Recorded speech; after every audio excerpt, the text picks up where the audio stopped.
Hello everyone, কেমন আছো সবাই বলো। তো আজকে আমি একটা কথা বলতে এসেছি, সেটা হলো গরিব। তো পোর আর রিচ এর মধ্যে একটা ব্যালেন্স আমরা কি করে তৈরি করি। গরিব হয়ে জন্ম নেওয়া ভুল না। অনেকেই ভাবে যে গরিব হয়ে জন্ম নেওয়া ভুল, আমাদের গরিব হয়ে জন্ম নিয়েছে মানে কি আমাদের কিছু হবে না, কিছু করতে পারবো না। না, ওটা সম্পূর্ণ ভুল। গরিব হয়ে জন্ম নিয়েছো বলেই কখনো তুমি বড় হতে পারবে, ঠিক আছে? কারণ কি, গরিব হলে, গরিব হয়ে জন্ম নিলে আমরা কি করি? গরিব হয়ে জন্ম নিয়েছি ঠিক আছে, কিন্তু গরিব হয়ে বাঁচতে তো পারবো না। গরিব হয়ে জন্ম নিয়েছি ঠিক আছে, কিন্তু গরিব হয়ে বাঁচতে পারবো না। কিন্তু গরিব হয়ে বাঁচলে সেটা ঠিক না। তুমি চেষ্টা করো। আর যদি গরিব হয়ে জন্ম নাও তাহলে তুমি চেষ্টা করবে, অবশ্যই করবে। কারণ তোমার মধ্যে কোনো একটা কিছু করার জন্য মনের মধ্যে মানে একটা অনুভূতি সৃষ্টি হবে যে না, আমাকে কিছু একটা করতে হবে, কিছু একটা করে দেখাতে হবে।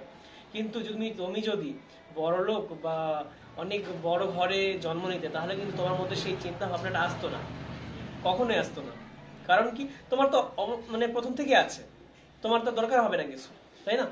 তো এটা ভেবো না যে গরিব হয়ে জন্ম নিয়েছো বলে ভুল করেছো। গরিব হয়ে জন্ম নিয়েছো ঠিক আছে, কিন্তু গরিব হয়ে বেঁচে থাকা যাবে না। তার জন্য তোমাকে চেষ্টা করতে হবে, তোমাকে 100% কিছু একটা করে দেখাতে হবে। কি করবে সেটা দেখো।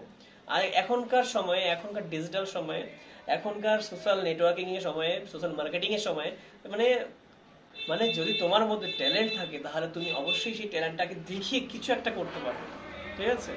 তো এটাই হলো মেন কথা, যে গরিব হয়ে জন্মেছো তো কি হয়েছে, নিজে কিছু একটা করে দেখাও, ঠিক আছে? নিজের ওপর ভরসা রাখো, অবশ্যই তুমি পারবে। আমি পেরেছি, তুমিও পারবে, ঠিক আছে? যদি আমি পারি তুমি কেন পারবে না বলো? আমি পারলে তুমি কেন পারবে না? চেষ্টা করো।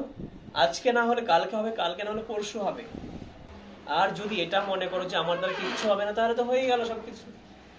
এরকম ভাবলে কখনোই কিছু হবে না, কখনো কেউ কিছু করতে পারবে না। আর হ্যাঁ, প্রথম প্রথম তোমার কাছে যে মানে একটা মানুষকে চলতে গেলে যে মানে একটা ফাইন্যান্সিয়াল সাপোর্ট থাকতে হয়, হতে পারে তোমার কাছে প্রথমে সেই সাপোর্টটা থাকবে না, কিন্তু তুমি চেষ্টা করো মানে যে কোনো ভাবে সেই ফাইন্যান্সিয়াল ব্যাপারটাকে একটুখানি মানে চিপেস্ট করতে, ঠিক আছে? মানে সেই ব্যাপারটাকে একটু আটকে রাখতে। যেমন ধরো, মানে আমরা যখন মানে একটু গরিব পরিবারে জন্ম নেওয়ার পর আমাদের একটু টাকা পয়সার সমস্যা হতেই পারে। আমাদের টাকা পয়সায়, আমরা গরিব ঘরে জন্ম নিয়েছি, তো আমাদের টাকা পয়সার সমস্যা হতেই পারে, এটা বেসিক সাধারণ ব্যাপার। কারণ আমাদের সেরকম ইনকাম সোর্স নেই, আমরা সেরকম ইনকাম করতে পারবো না, আর সেরকম টাকা আমাদের আগে থেকে নেই। মানে আমাদের তো কোনো একটা কাজ শুরু করতে গেলে তোমাকে প্রথমে একটুখানি ডাউন ভাবেই করতে হবে। তুমি সেই কাজটাকে তোমার 100 দিয়ে চেষ্টা করো। তুমি তুমি তোমার সেই কাজটাকে 100 দাও, তোমাকেও সেই কাজটা তোমাকে, সেখান থেকে তুমি অবশ্যই কিছু পাবে। কথায় বলে যে গাছ লাগাও, কিন্তু গাছ থেকে ফলের আশা প্রথমে করো না। তুমি যদি গাছটাকে ভালোভাবে যত্ন করতে পারো, ভালোভাবে বড় করে তুলতে পারো, তাহলে অবশ্যই তোমার সেই গাছ থেকে ভালো ফল পাবে, তাই না? তো এটাই তো হয়, আমরা গাছ লাগানোর আগে যদি ফলের আশা করি, তো কি হবে? মানে দেখা গেল সেই গাছ থেকে সেরকম ফল পেলাম না। তো গাছটাকে তুমি লাগাও, গাছটা লাগানোর পর তুমি সেই গাছটাকে ভালো করে যত্ন করো। গাছটা বড় হওয়ার পর সেটা যেরকমই ফল দিবে, ঠিক আছে? দেবে তো কিছু একটা, ভালো খারাপ দেবে তো কিছু একটা, তাই না? যদি ভালো হয় তো ভালো, না হলে কিছু করার নেই না।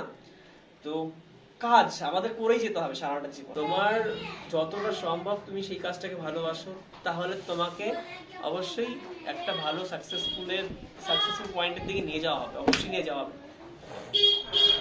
আর একটা জিনিস আমি এটা দেখেছি যে তুমি যদি সাকসেস না হতে পারো না, যদি সাকসেস না হতে পারো তাহলে মানে যদি সাকসেস নাই হতে পারো তাহলে কিন্তু তোমাকে কেউ সাপোর্ট করবে না, তোমার থেকে সবাই দূরে থাকতে চাইবে, ঠিক আছে? তার জন্য বলবো যে নিজেকে সাকসেসফুল করো। আর ইউটিউব যদি চালাও, তাহলে ইউটিউবের প্রতি একটু ভালোবাসা দাও, আর ইউটিউবটাকে একটু ভালোবাসো, ভালো ভালো কন্টেন্ট নিয়ে আসো। তো সেখান থেকে তুমি সাকসেসফুল অবশ্যই পাবে। আমি চেষ্টা করেছি অনেকটা, আর চেষ্টা করে যাব।